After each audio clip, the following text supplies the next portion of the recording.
Hey guys, this is Sam Bakhtiar. I'm at the Titan Castle. We just did the podcast Mornings with Titan with Mike O'Hearn, and oh my God, man, we went over nutrition, over training, over lifestyle, and over some business stuff. You do not want to miss this episode.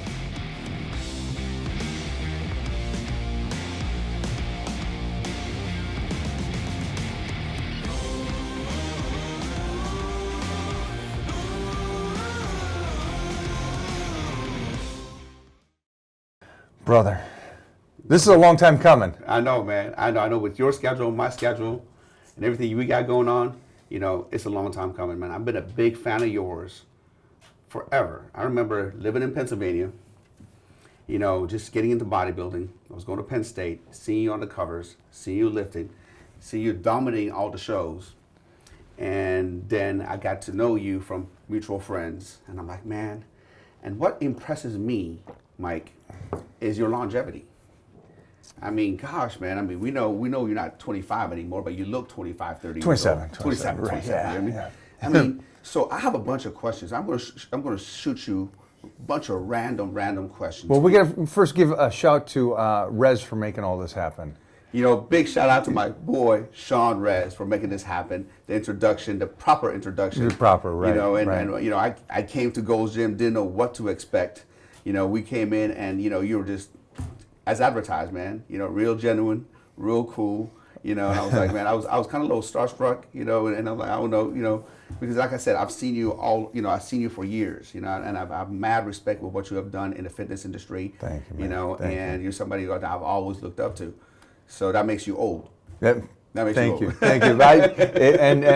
I am too old to fake it, so yeah, that's right. We've been around before social media, so. Man, I'm glad you made it. I'm glad we got a little workout in this morning.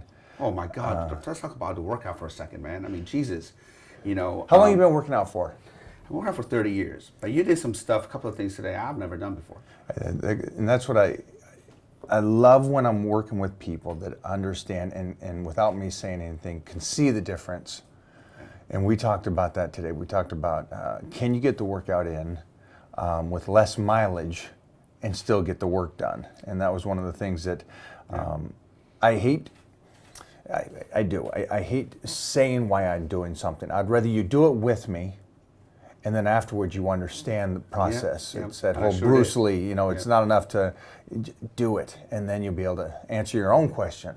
What did you feel? I felt like I just fucked up the last 30 years. You know what I mean? I was telling my crew that was with me, I'm like, I feel like I did everything wrong for the past 30 years because, you know, when I first came in, you were warming up, but instead of warming up, I'm usually used to warming up like 15, 20 reps, you know, putting a lot of work in. But when I came in, I see you guys just like 1 or 2 reps. You know, you're warming up, like your warm-up was heavy, you know, going up progressively heavier and heavier. And then you went to the working sets, you know, which I've never, in the 30 years I've worked out, I've never done it that way. It's always been the opposite, right? And I felt better. I remember you telling me, no, you know, keep your energy for when it counts the most. And, you know, it just totally makes sense. It clicked. That's why I love just coming in and just getting a different insight on how to work out. Yeah, I think that goes back to when we were talking about, you and I want longevity. Yeah, at this age for sure. Yeah, right. And I think one of the things I figured out early on is, for me, and longevity is tougher when you decide to have it later. It's a huge thing. Yeah. And talking to 20-year-olds, because I remember being 20 and how stubborn I was, talking to 20-year-olds and say, because I get the questions by the 35 and the 45s and the 50s, but the problem is a lot of the times it's too late. Yeah. Because the stuff that I was doing when I was 20s, or even further back than that, because I started modeling when I was 14, 15. So there was things I was doing in those years that set me up for future success. Did it take longer? 100%. Yeah. But I wish more kids would listen, and I keep trying to figure out how to talk to the kids, and I'm trying to think of me and how you were. You know, like you said something earlier, you know, when you were a certain way until you were 35. Same way for me. Yeah. I didn't have my first child until I was 50 because I admit it, I'm a selfish kind of guy, and I like my time and my things my way. And so it took a long time for me to change, and you and I are trying to teach the young how to do it, but it's a hard thing to teach. So when you were in your 20s and you were stubborn and things like that, at that time you didn't think about longevity, did you? Or Yeah, I did. You did. Yeah. And that's why, because that's what I'm saying, because that's why you still are able to maintain it, because I didn't. Most people don't. I didn't. And I started, every year my shoulder acts up, and for a few days, it's pretty bad. This year it acted up, and I felt like somebody put a knife to it, and for a week it was like excruciating, a 10 out of 10 pain. And I'm like, you know what, finally I'm like, let me go see the doctor. I'm like, maybe it's a rotator cuff, we can fix that, not a problem. No, the doctor took an x-ray on my left shoulder, and he goes, dude, you have severe arthritis. Severe arthritis. So you have, two choices, three choices. Live with it, try, some injections, to be able to, so corticosteroids or some exosomes, PRP, or we should wait 10 years and get, whole shoulder replacement. I'm like, dude, I don't want to do that. You know what I mean? So then I realized that in all those years, I kind of abused my body. I abused, the way I was working out, and when I see you, that's why I was like, dude, like you can still lift heavy, and you're not perfect form. You're able to maintain this whole heavy lifting. Because I remember watching you, everybody always raved how strong you were. I talked to Ed Milet. I remember I was like, dude, I worked out with him. This guy, I can't keep up with him. And I go, how does he do it? Because I'm like, this is joints, doesn't hurt. And it's because you knew at that age, you took a, and tell me about that a little bit. A couple things happened early on. It was, first of all, I was set up in like the most perfect setting. Growing up with 9 brothers and sisters, I got to see them all do what they did. And we were kind of bred in our family. Everybody did martial arts, powerlifting, bodybuilding. And this is the girls too. It was 5 and 5. That is cool. What were you So, Kirkland, Washington. Okay. Costco was made because of our family. So, if you guys didn't know, that's why it's called Kirkland brand, Costco. First Costco was up in Kirkland. So, we grew up there, and my mom was a martial artist. My dad was a bodybuilder, football player. Wow. And so, they didn't ask us to do anything, but they set up the house in such a way that the downstairs, 2-story house, downstairs was all bunk beds my dad made, and the rest of the whole downstairs was a gym. So we grew up with that, and so I'm the youngest boy, and I'm watching all my brothers lift, and I'm getting my ass kicked from them, but that happens for little brothers, but I'm getting my ass kicked from my sisters too, that did martial arts, and I'm like, I gotta make sure that I'm lifting and training and doing everything. And so I got to see them. Now, I also got to see the other side of this. I saw my older brothers and sisters do steroids. Mm-hmm. And I saw the incredible benefits from it. And then I saw the other side of it. I saw that I move like a turtle or a tortoise, if you gotta go the tortoise in the hare. And these guys would just jump ahead and get so much stronger and bigger in a short period of time. And then they would lose it. And then they would do it again and get stronger and bigger again. And then they would come back. And I'd be over here, and I was too young at that time, even to think what this was or understand it. And I just continued forward. And then it doesn't help that I'm an Irishman, so I'm stubborn as heck. And so as I continued to move forward, I would slowly catch one of my older brothers. And he'd get ahead of me and then come back and get ahead of me. And then there was this whole pattern where they would go like this and that whole bounce. And you understand that with steroids, they don't do them all the time, and you can't maintain it. Absolutely. And it's filling your body up, and then you're off. I've taken them, I've taken them when I was competing. So you understand. I get it. And so I noticed that with each of them, I would slowly catch, and then I'd pass one. And then they would keep doing the stuff, and then become a certain point where they couldn't catch me again, regardless of what they did. And I kept doing that through brother. And By 17, I was in the magazines. I started like modeling and competing at 13 and 14. And real quick, you know, is it true that you are in the more cover-up magazines than anybody else except Arnold? Is that a fact? That's true. That's actually a fact. That was That's years ago That's that it was already established. That's pretty badass. We crushed it. Badass. Yeah, first time in the magazines was 17. Gosh. So by 19 and 20, Joe Weider got wind of me, and we met, and then he flew me down to California. And he said, I'm putting you up, take care of your contract and all that stuff. And I was at a photo shoot. And this is when it really, I'm still young. Mm-hmm. I'm 20, but I'm extremely strong. I was already strong by 15, doing a 6 and a 6 and a 4. And so I'm winning the state powerlifting, and by 17, my dad would stop me from competing against teenagers and only compete against men in both bodybuilding and powerlifting shows. By 19... It wasn't fair at that time, competing against teenagers. Well, he didn't see the point in it. He goes, you're going to compete against men when you turn 20, 21, you know, so why are you... And I thought it was a great point, and I always liked. He wanted you to be that small fish in a big pond. Yeah. He didn't want, you know, and that. Anytime that's you're the awesome. big fish, you're not going to get better. Yeah. And I remember at 19 taking second to Bull Stewart, who's a Hall of Fame powerlifter. And I was 19. Could have done the teenagers, but I went against the men and took second in the nationals in powerlifting. And I thought that was the coolest thing, because Bull Stewart, and still friends today, it was like this black Hercules. He was a powerlifter and drug tested, but did an 815 deadlift and an 815 squat, and had a body like Mr. Universe. And I'm like, wow, if this is possible, still at this young age. Because most powerlifters are puffy and bloated, right? Puff and bloated. You know, most powerlifters, I mean, I remember when I was starting out I wanted to become a bodybuilder. Right. You know, my coach was a powerlifter that used to be a bodybuilder. And, you know, they all walked around, you know, lifting heavy weights, but they looked like shit. They looked like shit. I mean, they were all bloated. They were all like face like this, big belly. And, you know, the thing back then. How old were you then? I was 18. Okay.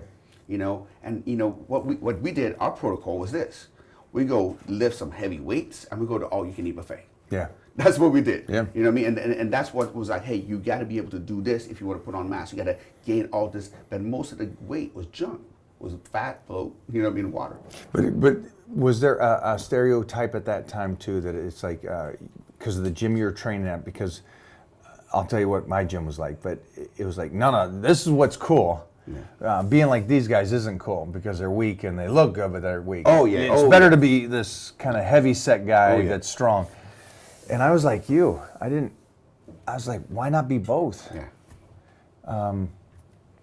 And because I grew up in a gym that was a powerlifting gym, and my commonality or what I thought was normal was a 600-pound bench or a 900-pound deadlift. Because I'm sitting there training with a guy named Jeff Magruder, Doyle Kennedy, Doug Furness, Ed Cohen, not knowing at this young age that these guys aren't just strong, but they're the strongest in the world. And I'm at this gym thinking, this is normal. And I think you understand this. If you go to a fitness center and the strong guy there is 315, what's that say to everybody? Not that strong. Or he's the strongest there. There's the strongest there, and 315 is a good squat. Yeah. That's, gotcha.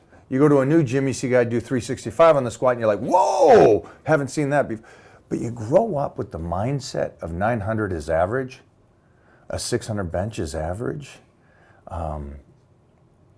It's a great thing. Yeah. And it is, it goes back to what I think you and I both believe in, is your circle of people that you surround yourself. Wow. Right? Wow. Now doing that at a young age? Right? In everything in life. I remember, Mike, you know, when I first moved to California, and two places I wanted to visit. I want to visit Compton, because all the rap songs talk about Compton. Like, I have a picture of me sitting parking my car by the Compton sign and flexing like, hey, I'm in Compton, believe it or not. You know, and then I went to Gold's Gym. You know, I came to Gold's Gym, and I remember, you know, in Pennsylvania, I won my division in Mr. Pittsburgh, and I'm like, I thought I was big and bad. I was like, you know, 185 pounds, you know, whatever, this and that. You know, I came in, you know, to Gold's Gym. I walked in, and, you know. What year? This was in 1996. Good years. You know, and yeah, exactly. Goes Venice, good years. I walked in. I thought I was the man because I was the man in my little town. I walked in. I saw women that were bigger than me. Yeah. Right away. I mean, as soon as the first 2 months like this, I'm like, oh shit, let me go and cover up. Let me put a sweatshirt on. I mean, it totally, opened my mind is what's possible. I seen guys and I'm like, oh my God. And then that's where I was like, okay, I got to step my game up. I love that. Mostly mid-90s.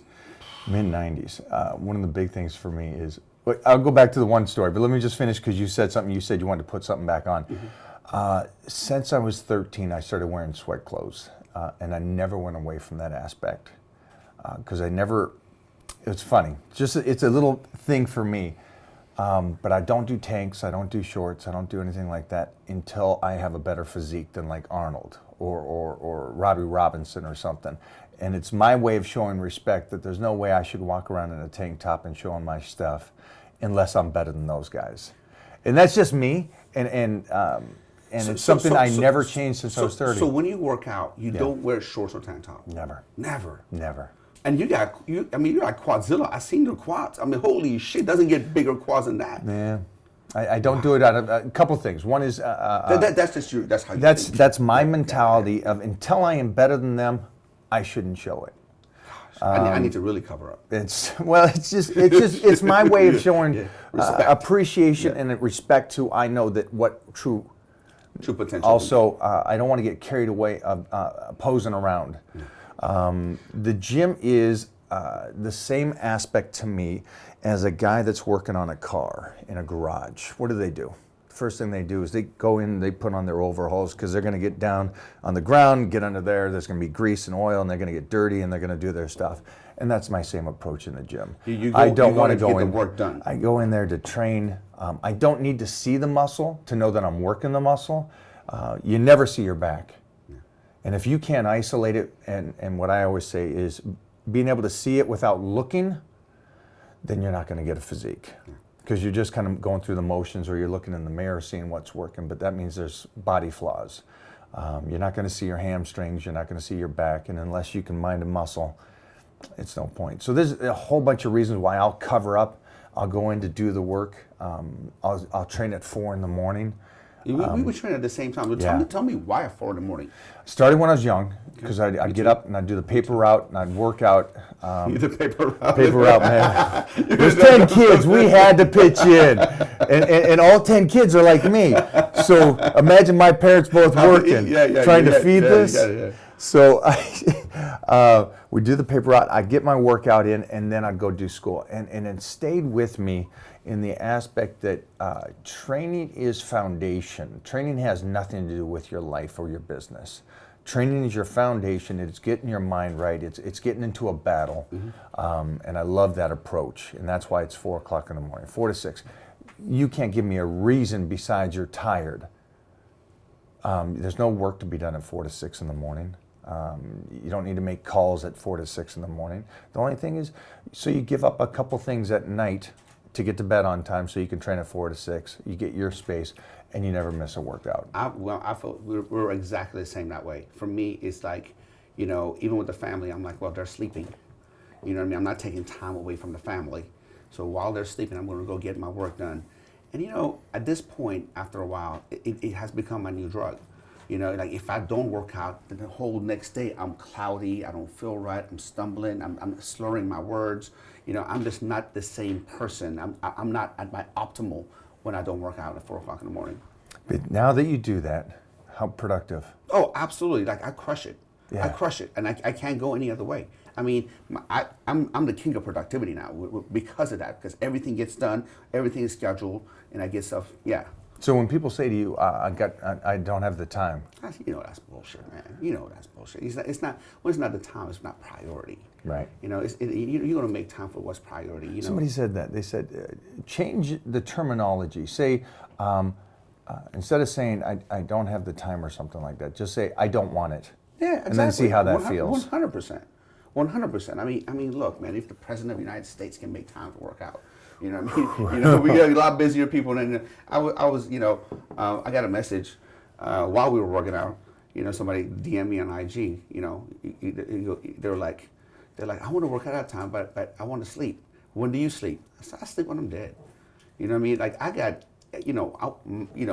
my life is amazing. I don't want to sleep. I'm trying to maximize as much time. I know the importance of sleep, and I go to bed. I go to bed about 9:30 every night.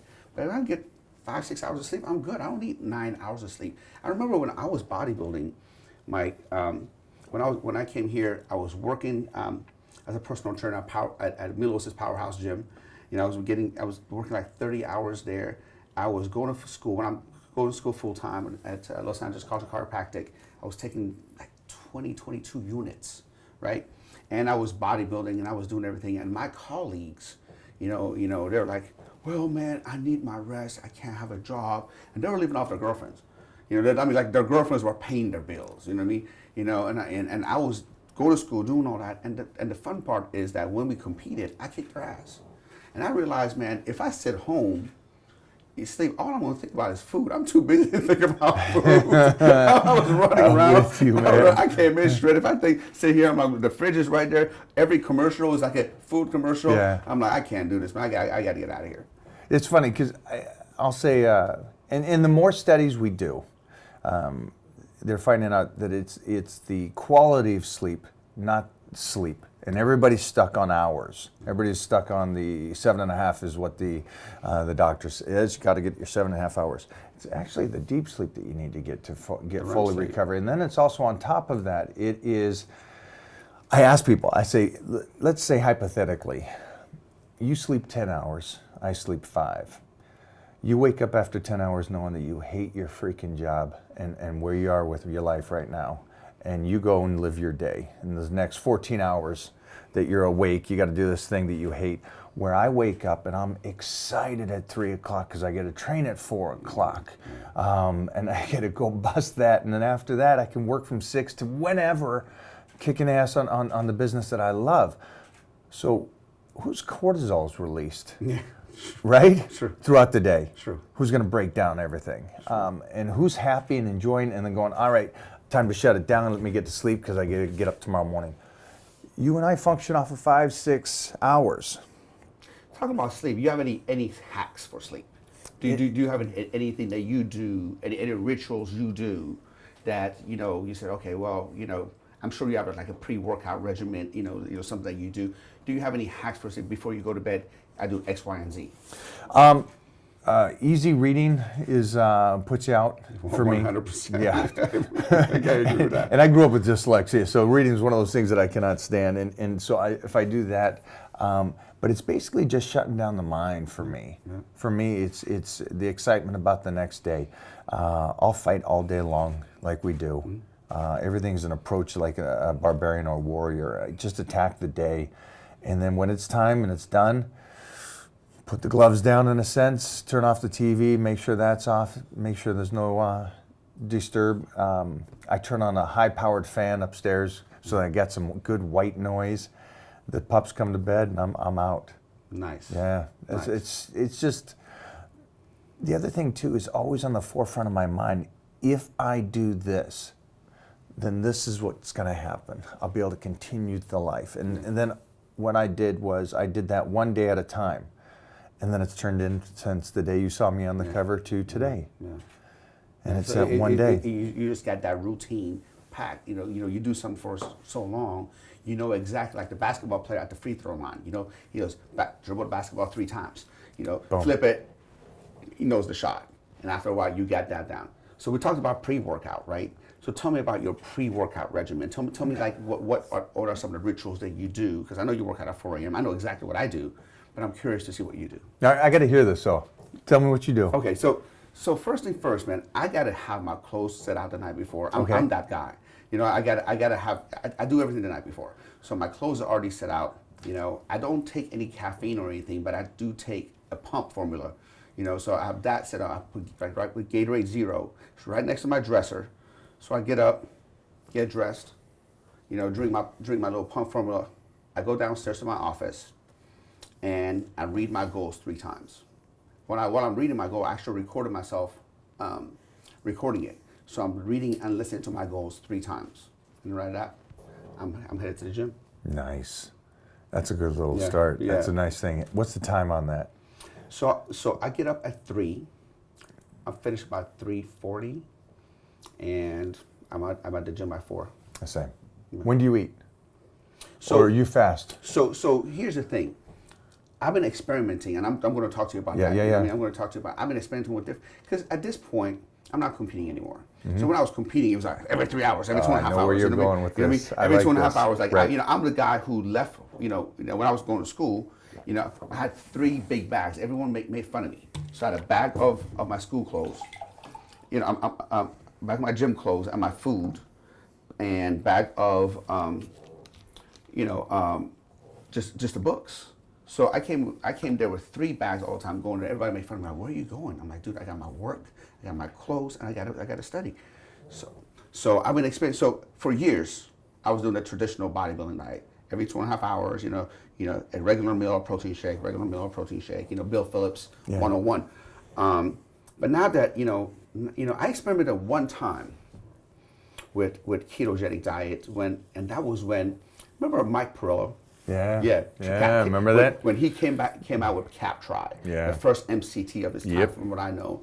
And so I started with that, and I wasn't doing it right because I was too afraid to drop down my protein at that time. Because I need protein, I'm a bodybuilder.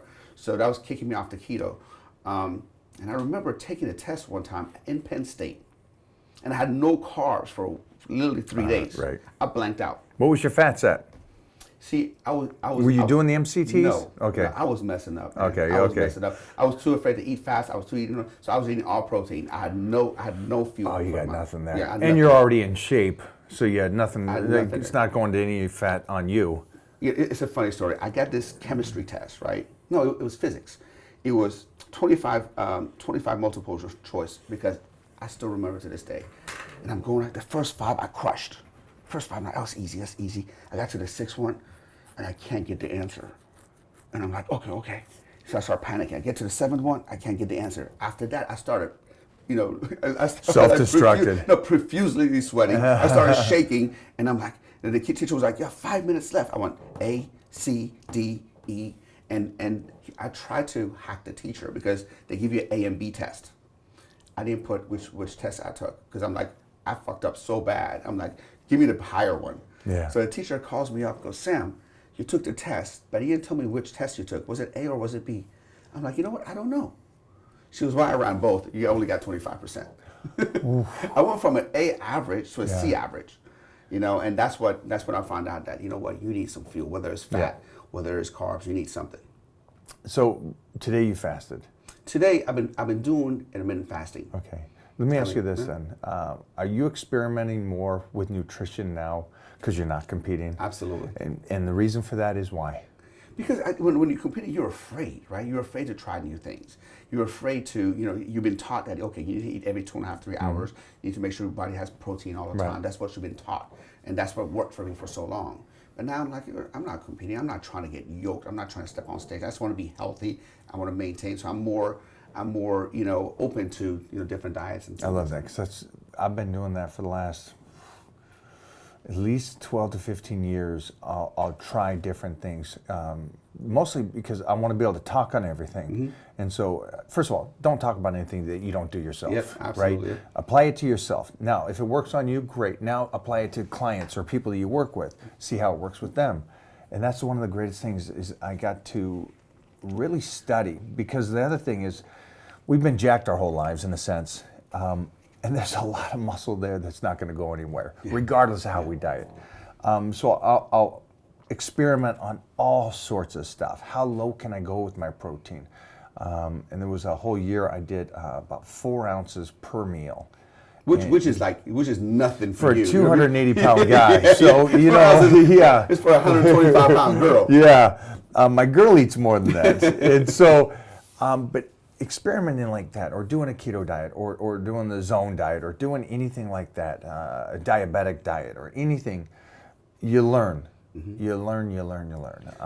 And so it's one of the greatest things. And I love that you did that. But we're like students that we love this craft of what nutrition can do. If you come to my house, man, I'm still a nerd, man. You know, I'm a nerd. I study all this stuff. You know, I want to learn. I want to know the technicalities. I want to be able to talk about it. I want to know what it does. I was the guy, you know, that went to school because when I went to pre-med and nutrition and studied it there, and then came to the gym and applied it, and then also read the magazines and came and applied it, trying to hack the body, figure out how I can make it stronger, faster, better, leaner. You know, so out of all the diets that you have, let's talk about that, because I love picking your brain, see what I'm going to answer one question real quick. Mm-hmm. I knew at a young age, because we're going to go back to the very start of this, is what triggered me to go, I want this for longevity over everything else. And that's when I did the photo shoot with Joe Weider. There was a Mr. Olympia and stuff there, and 4 of the finalists in the top 10. And after they got done, he saved me for last, and they were all gone. And he said to me, how you look today is how the majority of society wants to look, so don't change that. And I'm sitting there, and I already won the universe by then. And I'm sitting there thinking, I'm stronger than everybody else, because when I first got to Golds, I was already the strongest guy coming from a powerlifting background. And my training partner was Tom Platz. So we're sitting there doing 315 for 50 reps on squats and doing 3.5-hour workouts. And so it's like the greatest thing in the world. But as a 20-year-old, I could hang with them, if not beat them, all of them, in strength. And so that ego part was satisfied in a sense. And then when it came to getting so jacked from the universe to go to win the Mr. Olympia, it wasn't a dire need for me. Mostly because Joe Weider was somebody that I respected more than anything. And then he brought me down, and I knew that he brought Arnold down over. And so I was like, geez, if this guy says this, that's more appealing to me than 9 judges saying, hey, you got the best body. I'd rather have the guy, and I already saw what the stuff could do. Exactly. And it's like 100%. If I'm already winning at life, how's a title going to change it? Yeah, you were interested in winning at life and longevity, not just a title. And that changed my whole life. And plus, I mean, look, you know, you've been on the more cover of, you know, everyone, you know, except Arnold. You know, I mean, think about that for a second. Obviously, you did the right thing, you know, and you too. But it's so hard because at that age, you were mature enough to make that decision, which a lot of people at that age are not mature enough. You know what I mean? Yeah, I don't know if it was mature or that I loved the fact of being different. I grew up in special ed classes because I couldn't read. And that made that anger even more so. Yeah. Like, okay, all right, you want me to be different? I'm gonna be different. I'm gonna be so different that I'll be the only person like me. Mm-hmm. And I love that aspect of it. And when Joe said what he said, I says, there's another opportunity for me to be different than everybody else. And do my own road and my own thing. And you certainly did that. You certainly did that. Nobody has done what you have done in the fitness industry for as long as you have. You know, so you definitely did. You did that. You definitely did that. How do we get the kids to understand that and to be that? Because that's one of the things that I if I can try to tell them, because you know the stuff with people coming up going, hey, you're strong. It's like, yeah, I get that. There's strong people, but how do you get to transfer? That 1983, I won my show. It's almost 2020. And I'm still in that condition. Which, like you said, nobody in the health and fitness world ever stayed strong every single day of every year. For, you know, almost, it'll be 40 years when I'm said and done in that sense. But how do we translate that from us and give that to them to take that and run with it? I think it's simply because everybody wants to be the same. Everybody, in a sense, they don't want to be a standout. It's simply showing them and educating them, I guess. You know what I mean, your story right now that I hear it, you know, it's so inspiring, you know. But the problem is this, like, the problem, Mike, is that everyone wants things fast. Everyone, nobody wants to delay gratification. You know, I've learned the number one success. Thing.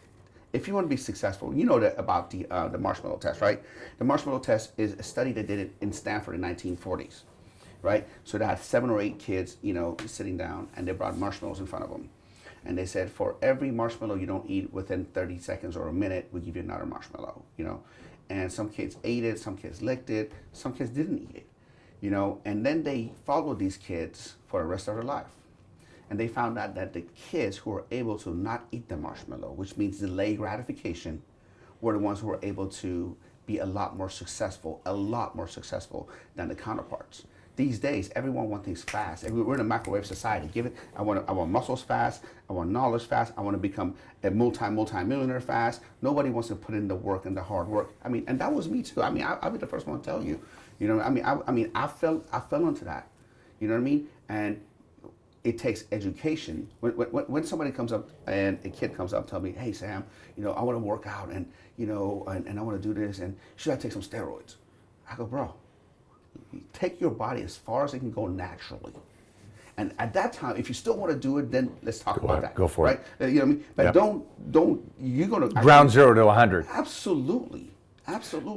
You know, because I think you're 100% correct on this. And I always agree with the idea, if you want to compete and do your stuff or go to that position, do as much as you can prior and build a foundation, something that you have. Absolutely. Because the one thing that you will see a lot of is, and you've been in the gym long enough to see this, is the guy that comes in at ground 0, just jumps on it, and then he has this great body, and then goes right back to ground 0 again. And I don't think people understand. I think people think that if you take it, you get to keep everything, and you don't get to keep it. What goes up fast, I learned one thing in life: whatever goes up fast must come down. I mean, so take that over to nutrition, because this will explain why I believe in what I believe in. And I've done every diet there is. I've eat grass and grow diet. I've done it all. Got it. In a sense. So don't you think with the fad diets and the craze and I did keto and I lost weight? No, what you did is you just stuck with a program. 100%. And now here's the other thing that you understand is that if you go from eating bad or whatever it is to a certain diet and a program, that's great. But now if you go to a place where you're going to change how your body functions or utilizes nutrients, and then go in such a deficit, what's going to happen when you get done with that diet? You're going to go back to your old ways and eat and blow back up. So why does society believe that the trick is a diet plan, a zone diet, or organic, gluten-free, grass-fed, whatever diet? Why do they think it's that instead of just getting onto a plan? You know, it's because instant gratification. Everyone wants things fast. You know that. Everyone, nobody wants to lose 1 to 2 pounds a week. That's not sexy. That's not sexy. You want to lose 20 pounds in a week. You know, because what happens is people go to the gym because all of a sudden they have a cruise coming up next week. You know what I mean? Oh, Sam, I got a cruise coming up next week. I need to lose 20 pounds. Well, shit, I needed to see you at least 8 weeks ago. I'm good. I'm not God. I'm not gonna mess your metabolism up. Right. You know, so we live in a society where everyone wants things fast. Nobody wants to work for it. They want to do the least amount of work and get the most amount of results. And that's not how life works. Right. To answer your question on what I do with nutrition is I'll play around with everything. Mm-hmm. I'll try different things. But I'll always come back to one aspect, and that is being able to keep my calories as high as possible. When the calories get too low, the body disappears and fades away. The one thing that we lose as we age is the bone density. Yeah. And the second thing is when you start moving away from calories and the way carbohydrates work and how protein works and how fats work, and you start getting rid of it going, well, I'm older now, so I'm allergic to everything. Wait, are you allergic to everything, or you're not giving your body enough time to adapt to it again? Because you and I understand what happens if you run away from carbohydrates. And people don't... I learned the hard way. Listen, we all did. But you run away from carbohydrates. When you get back on carbohydrates, you blow up like a balloon. That's everybody. You're not allergic to it. Your body just forgot how to function. Yeah. And it seems like people go, no, I'm allergic to it now.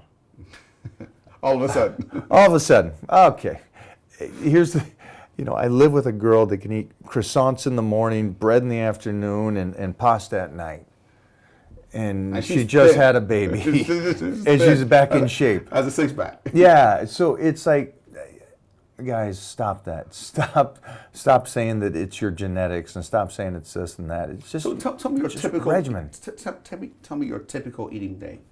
It's always different because I'm always getting ready, because I'm always on stages and guest posing and traveling and doing shoots. So I'm the worst in that sense. But the one thing that I'm great about is that I'm always on a plan. And I've been on a plan since I was 9 years old. So that's the greatest Dad thing. was like, hey man, you need to eat some protein right now. Actually, no, I wanted it. And that was the greatest thing too. And I'm trying to, and now that you and me, you know, this is my first time being a parent, and I want to try to teach them the same way my parents taught me. And that's by not teaching, in a sense. By me doing what I do. And hopefully that translates to him. I mean, he has no choice. Titan has no choice. Yeah, Mom's in there deadlifting and sumo deadlifting, slamming weights. Gosh, he has no choice. I want to see him from the sideline. I'm like, I seen him when he was 4 months old. He has no choice, man. So, in the sense, is my calories will always go back, regardless of how I diet or what I do. And I've fasted and I've done keto and I've done it all. But I'll always go back to a portion of time where I give my body 12 weeks to get as high calories again. And I'll go to the point of where I get back to the good sleep patterns. I'll have fruit before bed. It puts me in a nice, deep sleep. You wake up so full and so strong. So I'll always do that, and I'll always believe in the calories are your best friend in the world. And carbohydrates is longevity. Yeah. I know people think it's fat or it's protein, but it's carbohydrates. Carbohydrates is energy, and carbohydrates is what's going to keep your calories high. And if your body can utilize them, and you give your body time to utilize them and understand how they function, they're a great thing. I mean, look, man, in the 90s, right, fat was a bad thing, right? Yep. So remember fat-free days, everything was fat-free, right? Everything was fat-free, but yet America got fatter, right? Then, you know, in the 2000s, and, you know, the carb was the enemy, right? Now they have carb-free this and carb-free that, and guess what? We still got fatter. You know what I mean? So I don't think it's a fat or a carb thing. It's just a matter of, hey, you're not moving more, you're not moving as much, and you're eating more. Just eating just junk food, refined sugars, and all kinds of junk stuff. That's the problem. It's not that. You know, I was talking to Bill Phillips a year ago or so. He said, you know what? He goes, you know, 20 years ago, nobody had allergy to gluten. You know, it's a 2000 thing. He goes, it was like only like 0.1% of population is, you know, allergic to gluten. All of a sudden, there's this gluten-free everything. He said, it's not gluten, it's glutton. So you just get stuff in your face. Yeah, it's the truth.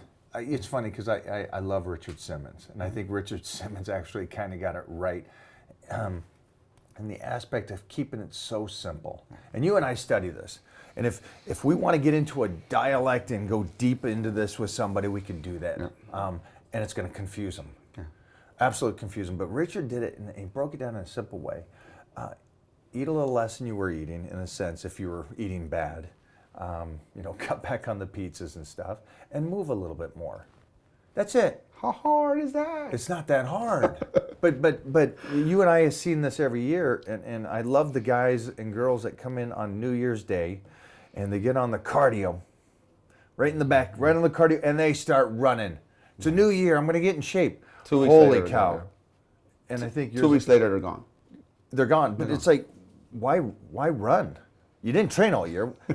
Wouldn't walking do the same thing at this point? They're serious now, though. Because 2017 was just play around. 2018 was a warm up, and 2019 is the real deal. That's why. That's what they say every year. Oh, this year is real. Come on, man. Stop the bullshit. Start on a Sunday. Start on a Monday. Start on a Tuesday. Don't wait till just start on a program, and any program. Anything that you want to try, I'm fine with. Any kind of diet you want to start, just stick with it for a while. Stay to it, man. That's it. And then allow your body at times to learn all foods. Yeah. You know, hopefully for everybody that's watching, they understand life's a long period. And I want everybody to live for a long period. But when you start going, hey, you know what, I'm not going to have pasta the rest of my life.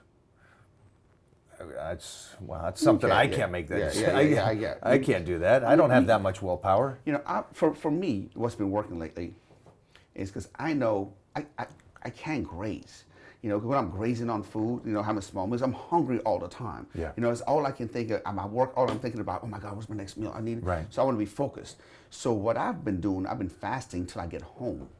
Okay. And when I get home, when I start eating, so at night I eat the biggest meal because I work out at 4 a.m. like you. Right. So at 4 a.m. when I come in, I'm ready. The food is already absorbed. You know, my glycogen levels are replenished.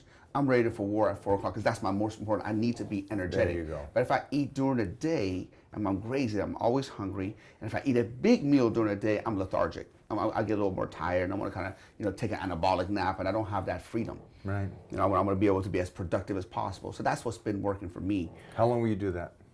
I've been doing that for about 6 months. 6 months? I mean, remember, like, you know how you've been taught a certain way. You know, what did they tell you back in the day when you were bodybuilding? Eat 6 or 7 small, frequent meals every 2.5 hours.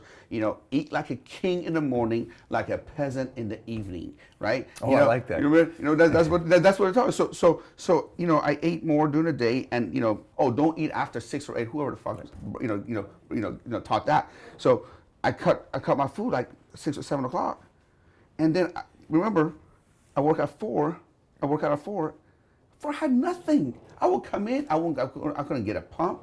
I couldn't lift anything. I had nothing, and I did that for years. And I'm looking back. I'm like, I should have done that. You know, your body is not like, okay, it has to be it. Your body is all the time. Your metabolism is all the time. It's not like 24 hours is what we gave it. You know what I mean? I think it's the silly thing. Say, should I not eat at night? Because what happens when you sleep? Your body just shuts down, doesn't do anything? It's what I told you. I'm sorry. Yeah, it's recovering. Your heart it's is not going working. to Your nutrients. lungs not working. And I think people find out now, it's mostly, I have this Titan mentor group, and I work with them on nutrition and training. And a lot of them come to me and they go, well, I'm not sleeping well, because there's nothing keeping you asleep at this point. You know, we've got leaner. You're not eating before bed, and so now there's nothing keeping you to sleep. Which goes with the territory if you're getting ready for a show. Then it is what it is. But when you get done with that show, get back to the food. Get back to making sure you have something at night before you go to bed. How can somebody, you know, listen to this or, you know, get in your Titan group? They just go over and sign up for my app. That's it. It's free. Well, what's the app called? Mike O'Hearn's training. Just go to Mike Mike O'Hearn. O'Hearn. Just go to Okay, Mike O'Hearn. okay. They can find that. Because I know somebody's going to be like, man, you know, people want to get on that, man. I mean, Yeah. Well, it's just Mike O'Hearn. Tell me about your business. You have gyms. Yeah. Tell me more. Oh, man, let me tell you a little quick history. Do. Okay. So we came to America. You know, when I say we, me and my mom, you know, my dad left us when I was 3 years old, you know, and we came to America. Where were you born? I'm Iranian, I'm Persian, you know, so just like Rez. You know, we came to France. Yeah. He's Rez. Yeah, I know, right? I know. He's kind of it's like a blonde Fabio, right? Yeah. And then we came to France, and then we came to America as refugees of war. And the whole time when I was coming to America, I thought that you know I was coming to you know Beverly Hills because that's what they show you. Right. I remember, you know, Dallas Dynasty and the Yep. A-Team. That's what I was watching at the time. So I'm going to America. Everybody has Good show swimming pools. still. Yeah, remember? It's like the Kardashians. For people who don't know, you're young people. It's like the Kardashians of the time, right? You know, a lot better though. Yeah. A lot better. So, you know, that's a bad, More substance. Yeah, that was terrible. That was terrible. Sorry, man, that was horrible. You know, so I was thinking I'm coming. Everybody has Cadillacs and mansions and you know all that kind of stuff. I didn't know there was other parts of the U.S. So we had one relative who was my uncle, my mom's brother, and he lived in a little town called Sharon, Pennsylvania. And so we came to Sharon, Pennsylvania, and this is 1985. Well, all the biggest industry there was steel. Yeah. All the steel mills shut down, and in the middle of crack cocaine epidemic. And what do Middle Easterns do when they come to America? They open up convenience stores in the hood. In the hood. So he picked us from the Pittsburgh airport. We went to Idaho Street in Sharon, which is not even paved. There's signs that says no loitering or you get arrested. And there was pimps, prostitutes, and drug dealers everywhere on the street. And I'm looking at it and I'm like, this is not the America I imagined. You know, I mean, it was horrible. You know, I'm like, this is crazy. Where is JR? Where is the mansions and the Cadillacs, you know? So I went to school. I didn't speak language. I didn't have the same clothes as everybody else. I had a unibrow, everything. You know, stuck out like a sore thumb. I went to the 7th grade, and I said, okay, I want to enroll and I'm going to learn English, but I want to play football. They're like, yeah, football. They just showed me the football. I'm like, my English is not that good, but this is the foot. I know that. And that's the ball. They go, no, that what you're talking about is soccer. And we don't have a soccer team. And that was my sport. From 3 to 11, that's all. And if people don't realize, Pittsburgh is football. Yeah, I mean, like the American football. Yeah. In 1985. Can you imagine yeah, that? in 1985. All the right moves So when I walked into the school, I was the only minority in the whole town, in the whole school. There was black people, there was white people, and there was Sam. So I got discriminated against. I got beat up. I got bullied. I got called names, and that made me who I am as far as being resilient. But the worst thing that happened to me, which ended up being the best thing, in life, all the worst things are your best things, right? So I remember, I'm like, okay, I just need to belong, because I was a star soccer player, growing up. I want to be able to do something. I don't know what baseball is. To this day, I don't know what how baseball, I watch it, I don't know what the... Don't worry, I'm American. I don't know how baseball either. So football I'm a big fan of, but I didn't know, and I was a scrawny kid. So I tried out for the basketball team, and I got cut. Mike, I was the only person that got cut. The guy, his name was Dan Candiotti. He had triple bifocals and couldn't even see the ball. He made the fucking team. I didn't make the team. You know what I mean? I walked home I walked home 2 miles in snow. Cried. My mom said, "What's wrong?" I said, "Mom, I want to go back home. I don't like this country. I don't like the people here. They don't like me. I don't fit in. I want to go home." She was like, "That's not an option. We don't have that option." She said, "Here's what you do. After school, go to the boys club, practice basketball, try out next year." Mm-hmm. So every day, that was the plan. So between 2:30 and 5, I practiced basketball. But one day, Mike, when I went to the boys club, there was a little room upstairs, man, and these guys were coming down. They're all like jacked, bro. They was like this, they were like this. And they look like Rez. Yeah, and then at that time I was watching the Sylvester Stallone movies and Schwarzenegger movies. 85, and you know what I mean? Yeah, you know what I mean? Good years, man. I remember staring at Arnold's arm when he was holding a gun for like hours, bro. And I looked at him like, this guy looks like Arnold and stuff like that. I want to be able to, let me see what's going on. So I went to this, this room upstairs, and it was just like about 400 square feet, bunch of old rusty weights, bunch of steel workers coming after work in their boots and their overalls, lifting insane. That's your kind of gym. I love that. Yeah, right? I saw the twinkle on your eye, bro. I was like, I want to go to this gym now. and just lifting this insane weights, spitting tobacco, slapping each other, chalked up everywhere, and whoever got there first, played the music. So that somebody brought the boombox. If you were black, you were playing rap. If you were white, it was rock. So somebody's always pissed off. Somebody's always pissed off. So I looked in there, I'm like, man, I was too intimidated. I would wait till they leave. And when they left, I started lifting a little bit of weights. And if I'd never lifted weights before. You're not supposed to do weightlifting by yourself first time. I dropped the weight so many times on my chest, man. And I almost died, right? But what it did after a month or so, it gave me some baby muscles. Yeah. And baby muscles, I define them as muscles that nobody can tell on you, you can tell on yourself. So I was in front of a mirror one day, I was flexing, and my mom was like, "What are you doing?" I'm like, "Mom, look at my muscles." She's like, "What muscles?" I'm like, "Mom, check out that, right, do you see the line?" And I just became infatuated. I became obsessed. So everything that I had, every little allowance that I got, I went to buy the magazine. I saw you in it, magazine that I saw you in, looking at your stuff, and I went to the GNC and bought like the latest amino acid, 800, 1800, whatever, or something like that. So I remember like going over there, lifting, popping an amino acid pill in between sets and flexing. I'm like, is anything change? Anything change? And that's how I became obsessed about that. And fast forward to today, I was fortunate enough to have my passion become my paycheck. So, I own the Camp Transformation Centers. We have 125 location international franchise. I own a couple of supplement companies, MyoSport and 1% Nutrition. And I am the American dream, and I am the American dream. And it's been such a ride, man, when I look back, And Sharon, by the way, if you drive a Honda Accord, you are either a doctor or a drug dealer. And if you were young, you were a drug dealer.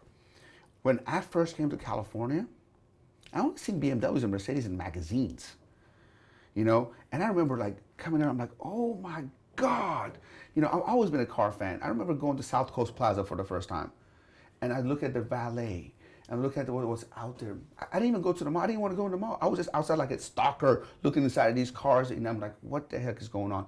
So it just blew my mind. Just like when I first walked in Gold's Gym, it blew my mind. And as you know, when your mind is expanded, whatever it is, whether it's bodybuilding, whether it's cars, whether it's money, whether it's whatever success, you're going to be able to expand.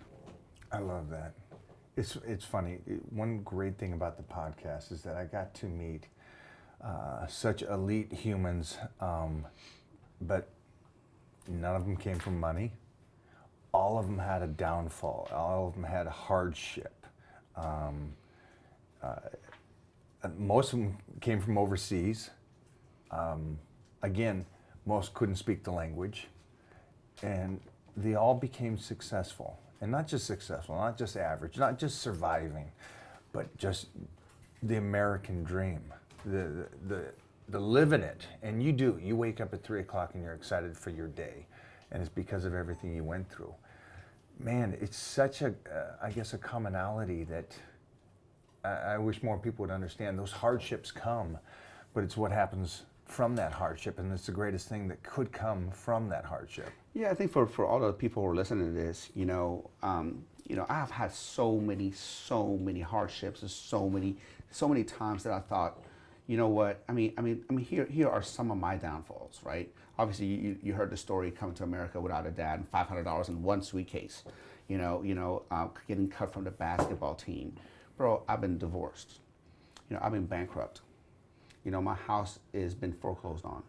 You know, you name it, I have gone through it. I've been evicted from, I remember one time that the landlord comes in to the gym that I owned, you know, here's an eviction notice. I was current.